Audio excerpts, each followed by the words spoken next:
நிலைத்திருந்தால் என் சீடராயிருப்பீர்கள். என் அன்பில் நீங்கள் இணைந்திருந்தால் என் உறவாய் வாழ்வீர்கள். என் இதயத்தில் பொங்கிடும் உதிரம் பல பாவத்தை கழுவிடுமே. என் காயத்தில் இருந்திடும் இரக்கம் மனப்புண்களை ஆற்றிடுமே.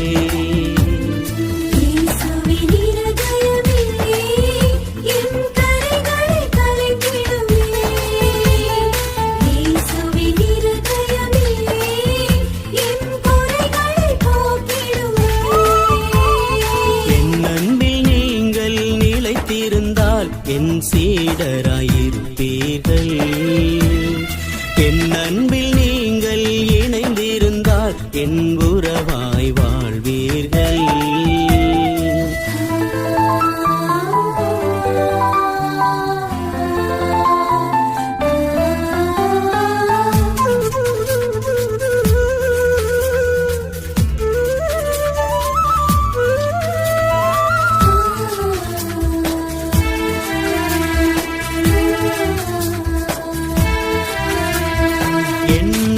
இனிது என் சுமை எளிது இளைப்பாற்றி தருவது என் இதயம். தாங்கிடும் இதயம் என் நிலை உண்டு தேற்றிட வந்தது என் இதயம். இரக்கம் நான் தரும் மருந்தாகும் என் இதயத்தில் ஊரிடும் ஊற்றாகும். பகைமை நான் கண்ட தீவினை நல் பரிவே அதற்கான பதிலாகும். பரிவே அதற்கான பதிலாகும்.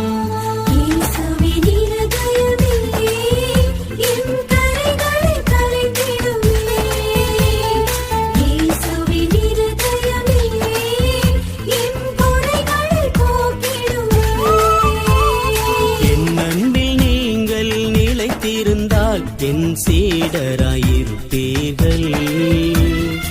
என் அன்பில் நீங்கள் இணைந்திருந்தால் என் உறவாய் வாழ்வீர்கள்.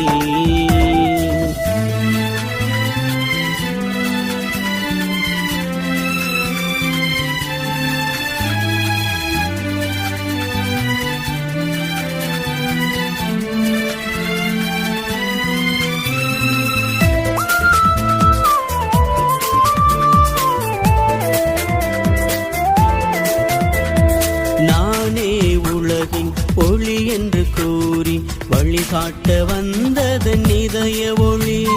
நானே வானக உணவென்று கூறி வாழ்வாக வந்ததன் இதய ஒளி.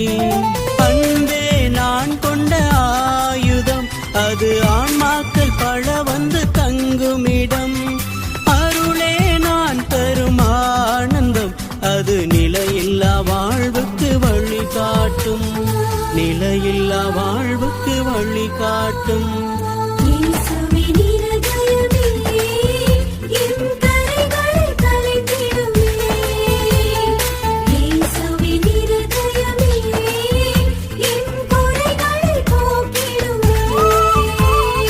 என் அன்பில் நீங்கள் நிலைத்திருந்தால் என் சீடராயிருப்பீர்கள். என் அன்பில் நீங்கள் இணைந்திருந்தால் என் உறவாய் வாழ்வீர்கள். என் அன்பில் நீங்கள் நிலைத்திருந்தால் என் சீடராயிருப்பீர்கள். என் அன்பில் நீங்கள் இணைந்திருந்தால் என் உறவாய் வாழ்வீர்கள். என் இதயத்தில் பொங்கிடும் உதிரம் பல பாவத்தை கழுவிடுமே. என் காயத்தில் இருந்திடும் இரக்கம் மனப்புண்களை ஆற்றிடுமே.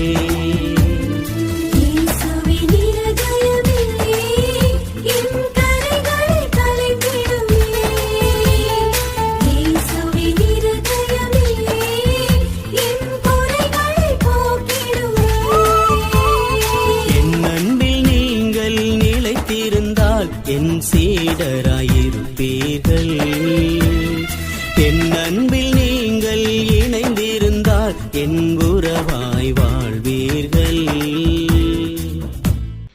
ஜூன் மாதம் 11ஆம் தேதி செவ்வாய்க்கிழமை புனித பர்னபா விழா. முதல் வாசகம். திருத்துதர் பணிகள் நூலிலிருந்து வாசகம். அதிகாரம் 11, இறை வார்த்தைகள் 21 முதல் 26 வரை மற்றும் அதிகாரம் 13, இறை வார்த்தைகள் 1 முதல் 3 வரை. அந்நாட்களில் பெரும் தொகையான மக்கள் நம்பிக்கை கொண்டு ஆண்டவரிடம் திரும்பினர். இந்த செய்தி எருசலேம் திருச்சபையினரின் காதில் விழவே அவர்கள் பர்னபாவை அந்தோக்கியா வரை சென்று வர அனுப்பி வைத்தார்கள். அவர் அங்கு சென்றபோது கடவுளின் அருள் செயலை கண்டு மகிழ்ச்சி அடைந்தார். மேலும் உறுதியான உள்ளத்தோடு ஆண்டவரை சார்ந்திருக்குமாறு அனைவரையும் ஊக்கப்படுத்தினார். அவர் நல்லவர், தூய ஆவியால் ஆட்கொள்ளப்பட்டு நம்பிக்கை நிறைந்தவராய் பெரும் திரளான மக்களை ஆண்டவரிடம் சேர்த்தார். பின்பு சவுலை தேடி அவர் தர்சு நகர் சென்றார். அவரை கண்டு அந்தியோக்கியாவிற்கு அழைத்து வந்தார். அவர்கள் ஓராண்டு முழுவதும் அந்த சபையாரோடு கூடவே இருந்து பெரும் திரளான மக்களுக்கு கற்பித்து வந்தார்கள். அந்தியோக்கியாவில்தான் முதல் முறையாக சீடர்கள் கிறிஸ்துவர்கள் என்னும் பெயரை பெற்றார்கள். அந்தியோக்கியா திருச்சபையில் பர்னபா, நீகர் எனப்படும் சிமியோன், சீரேன் ஊரானாகிய லுக்கியு, குறுநில மன்னன் ஏரோதுடன் வளர்ந்த மானாயின், சவுல் ஆகியோர் இறைவாக்கினராகவும் போதகராகவும் இருந்தனர். அவர்கள் நோன்பிருந்து ஆண்டவரை வழிபடும்போது தூய ஆவியார் அவர்களிடம், பர்னபாவையும் சவுலையும் ஒரு தனிப்பட்ட பணிக்கென நான் அழைத்திருக்கிறேன், அந்த பணிக்காக அவர்களை ஒதுக்கி வையுங்கள் என்று கூறினார். அவர்கள் நோன்பிருந்து இறைவனிடம் வேண்டினார்கள். தங்கள் கைகளை அவ்விருவர் மீது வைத்து திருப்பணியில் அமர்த்தி அவர்களை அனுப்பி வைத்தார்கள். இது ஆண்டவர் வழங்கும் அருள்வாக்கு. இறைவா உமக்கு நன்றி. நற்செய்தி வாசகம். புனித மத்தேயு எழுதிய நற்செய்தியிலிருந்து வாசகம். அதிகாரம் 10, இறை வசனங்கள் 7 முதல் 13 முடிய. அக்காலத்தில் இயேசு தம் சீடர்களை நோக்கி கூறியது: நீங்கள் செல்லும் போது விண்ணரசு நெருங்கி வந்துவிட்டது என பறைசாற்றுங்கள். நலம் குன்றியவர்களை குணமாக்குங்கள். இறந்தோரை உயிர் பெற்றெழச் செய்யுங்கள். தொழு நோயாளரை நலமாக்குங்கள். பேய்களை ஓட்டுங்கள். கொடையாக பெற்றீர்கள், கொடையாகவே வழங்குங்கள். பொன், வெள்ளி, செப்புக்காசு எதையும் உங்கள் இடைக்கச்சைகளில் வைத்துக் கொள்ள வேண்டாம். பயணத்திற்காக பையோ, 2 அங்கிகளோ, மிதியடிகளோ, கைத்தடியோ எடுத்துக்கொண்டு போக வேண்டாம். ஏனெனில் வேலையாள் தம் உணவுக்கு உரிமை உடையவரே. நீங்கள் எந்த நகருக்கோ ஊருக்கோ சென்றாலும் அங்கே உங்களை ஏற்க தகுதியுடையவர் யாரென கேட்டறியுங்கள். அங்கிருந்து புறப்படும் வரை அவரோடு தங்கியிருங்கள். அந்த வீட்டுக்குள் செல்லும் போது வீட்டாருக்கு வாழ்த்து கூறுங்கள். வீட்டார் தகுதி உள்ளவர்களாய் இருந்தால் நீங்கள் வாழ்த்தி கூறிய அமைதி அவர்கள் மேல் தங்கட்டும். அவர்கள் தகுதியற்றவர்களாய் இருந்தால் அது உங்களிடமே திரும்பி வரட்டும். இது கிறிஸ்து வழங்கும் நற்செய்தி. கிறிஸ்துவே உமக்கு புகழ். பிரியமானவர்களே, இன்றைய நாளில் புனித பர்னபாவின் விழாவை கொண்டாடுகின்றோம். பர்னபா என்கின்ற வார்த்தைக்கு 2 அர்த்தங்கள் உண்டு. அவ்விரு அர்த்தங்களையும் மையமாக வைத்து சிந்திக்கலாம். முதலாவதாக, பர்னபா என்பதனுடைய பொருள் ஊக்குவிக்கும் பண்பு கொண்டவர் என்று விவரியத்தில் வாசிக்கிறோம். திருத்தூதர் பணி 4:36. இவர் தன் வாழ்நாளில் இதைத்தான் செய்தார். இவர் நற்செய்தி அறிவித்ததாக நாம் எங்கும் பார்க்க முடிவதில்லை. மாறாக இடைவிடாமல், ஓய்வு ஒளிச்சல் இல்லாமல் நற்செய்தி அறிவித்த புனித பவுலுக்கு உற்ற துணையாக விளங்கினார். புனித பவுல் நற்செய்தி அறிவிக்க சென்ற இடமெல்லாம் அவருக்கு கிடைத்தது வசைமொழிகளும் கல்லெறிதல்களுமே. 2 கொரிந்தியர் 11:23 முதல் 28 வரை உள்ள வசனங்களை நாம் வாசிக்கலாம். இப்படிப்பட்ட சூழ்நிலையில் அவருக்கு துணை நின்று அவர் மனம் தளராமல் ஊக்கத்தோடு பணியாற்றுவதற்கான உற்சாகமூட்டும் வார்த்தைகளை தந்தவராக பர்னபா இருந்திருக்க வேண்டும். மற்ற சீடர்களும் கிறிஸ்தவர்களும் பவுலாக மாறிய சவுலை கண்டு அஞ்சி ஒதுங்கி வைத்த போது கூட அவர் சார்பாக பேசி அவர் மனம் தளராமல் பார்த்து கொண்டவர் பர்னபாதான். திருத்துதர் பணி 9:26 முதல் 27 வரை உள்ள வசனங்கள். அன்புக்குரியவர்கள், இப்படிப்பட்ட புனிதரின் விழாவை கொண்டாடும் இன்றைய நாளில் நாமும் ஊக்கமூட்டும் உற்சாகமூட்டும் வார்த்தைகளை பேசக்கூடிய மனிதர்களாக வாழ்வதற்கான அழைப்பு நமக்கு முன்வைக்கப்படுகிறது. ஹென்றி கோடர் என்ற அறிவியலாளர் எர்கோகிராஃப் என்ற ஒரு கருவியை கண்டுபிடித்தார். இது ஒரு மனிதனுடைய உடலில் உள்ள களைப்பின் அளவை அளப்பதற்காக பயன்படுத்தப்படுகிற ஒரு கருவி. இக்கருவியை ஒரு குழந்தையின் உடலில் பொருத்தி, நீ ஒரு முட்டாள், ஒன்றுக்கும் லாயக்கில்லை என்கின்ற ரீதியில் வார்த்தைகள் சொல்லப்பட்டன. இதை அக்குழந்தை கேட்டபொழுது அக்குழந்தையின் உற்சாகம் குறைந்து சோர்வு அதிகமானதாம். இதன் காரணமாக களைப்பின் அளவு அதிகரித்ததை அந்த கருவி காட்டியது. கொஞ்ச நேரம் கழித்து அதே குழந்தையிடம், நீ ஒரு புத்திசாலி குழந்தை, உன்னால் பெரிய பெரிய அற்புதமான காரியங்களை சாதிக்க முடியும் என்ற ரீதியில் உற்சாகமூட்டும் வார்த்தைகள் சொல்லப்பட்ட போது களைப்பின் அளவு மிக குறைவாக இருந்ததை அக்கருவி காண்பித்தது. அதேபோல ஜப்பானைச் சேர்ந்த மசாரு எமோட்டோ என்பவர் மாற்று மருத்துவத்தில் ஆல்டர்னேட்டிவ் மெடிசின்ஸ் நிபுணத்துவம் பெற்றவர்.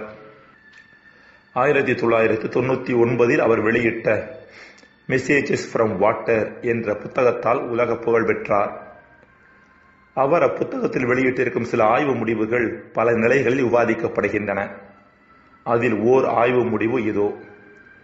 சிறு சிறு பாத்திரங்களில் அரிசி மற்றும் தண்ணீரை நிரப்பினார். ஒரு சில பாத்திரங்களில் இருந்த அரிசி மற்றும் தண்ணீரை நோக்கி சிலர் மிக அன்பான வார்த்தைகளை பேசும்படி கேட்டுக்கொண்டார். இன்னும் சிலர் மற்ற பாத்திரங்களை பார்த்து கடுமையான வார்த்தைகளை பேசும்படி கேட்டுக்கொண்டார். அவர்களும், நான் உன்னை வெறுக்கிறேன், நீ முட்டாள் என்று அரிசி மற்றும் தண்ணீரை பார்த்து வெறுப்போடு பேசினார்களாம். அதற்கு பின்பு நடந்ததுதான் ஆச்சரியமானது. கடினமான வார்த்தைகளை கேட்ட அரிசியும் தண்ணீரும் அன்பான வார்த்தைகளை கேட்ட அரிசியையும் தண்ணீரையும் விட விரைவில் கெட்டுப் போயினவாம். கேட்க ஆச்சரியமாக இருக்கும் அவரது இத்தகைய ஆய்வு முடிவுகள் நேர்மறையான அதிர்வுகளும் எண்ணங்களும் வார்த்தைகளும் இயற்கையின் மீது எத்தகைய நேர்மறையான தாக்கங்களையும் எதிர்மறையான வார்த்தைகளும் அதிர்வுகளும் எத்தகைய எதிர்மறையான தாக்கங்களையும் ஏற்படுத்துகின்றன என்பதை எடுத்துரைக்கின்றன. அப்படி என்றால் மனிதர்கள் மீது அவற்றின் தாக்கம் எத்தகையது என்பதை எடுத்துரைக்கவும் வேண்டுமோ? இரண்டாவதாக, பர்னபா என்கிற வார்த்தைக்கான பொருள் இறைவாக்கினரின் புதல்வர் என்பது. பர்னபா என்ற கிரேக்க சொல் நெபோ என்ற எபிரேய சொல்லிலிருந்து நமக்கு வருகிறது. எபிரேய மொழியில் இதன் பொருள் இறைவாக்கினரின் புதல்வர் என்பதாகும். நம்முடைய வாழ்வில் நாம் இறைவாக்கினரின் பணியை செய்கிறோமா என்ற கருத்தையும் சிந்திக்க நாம் இன்றைய நாளில் அழைக்கப்படுகிறோம். இறைவாக்கினர் என்பவர் தான் உண்மை என்று கருதுவதை எத்தகைய சமரசத்திற்கு இடம் கொடாமல் எடுத்துரைப்பவர் ஆவார். பர்னபாவின் வாழ்வில் இதைத்தான் பார்க்கிறோம். புனித பவுல் அவரது நெருங்கிய நண்பராக இருந்த போதும் அவரது தூதுரை பயணங்களில் அவருக்கு உற்ற துணையாக இருந்த போதும் மார்க்குவின் விஷயத்தில் பவுல் சரியாக செயல்படவில்லை என்று உணர்ந்த பொழுது அதை துணிவுடன் தட்டி கேட்க அஞ்சவில்லை. அதன் காரணமாக பவுலை பிரிய நேரிட்டாலும் அதையும் தாங்கிக் கொண்டார். திருத்துதர் பணி 15:36 முதல் 39 வரை உள்ள வசனங்கள். நமது கிறிஸ்தவ வாழ்வு என்பது இறைவாக்கினராக வாழ்வதற்கான அழைப்பு ஆகும். இத்தகைய வாழ்வில் துன்பங்களும் துயரங்களும் வந்தாலும் அவற்றையும் ஏற்றுக்கொண்டு சமரசத்திற்கு இடம் கொடாமல் உண்மையை எடுத்துரைப்பதற்கான அழைப்பை புனித பர்னபா நமக்கு முன் வைக்கின்றார். ஜெபம். இறைவா, எம் வார்த்தைகள் உண்மையை எடுத்துரைப்பனவாகவும் உற்சாகத்தை வழங்கக்கூடியவையாகவும் இருப்பனவாக. ஆமென்.